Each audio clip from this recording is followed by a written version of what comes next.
4:30 বাজে, এখন প্রায় 4:30 বাজছে, ঠিক আছে। রাত্রিবেলা সৌমি আমার সাথে ঝামেলাঝাটি করে না খেয়ে ঘুমিয়ে পড়লো, ঠিক আছে। এবার আমি অনেক বলার পর আমিও ঘুমিয়ে পড়েছিলাম। এখন হঠাৎ করে ঘুম থেকে উঠে দেখি পাশে নেই, পাশে নেই। তো কোথায় আমি তোমাদের দেখাচ্ছি, আসো।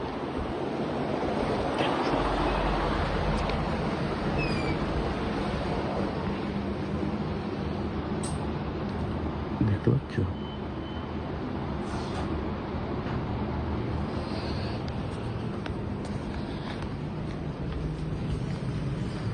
কি করছো তুমি এখানে?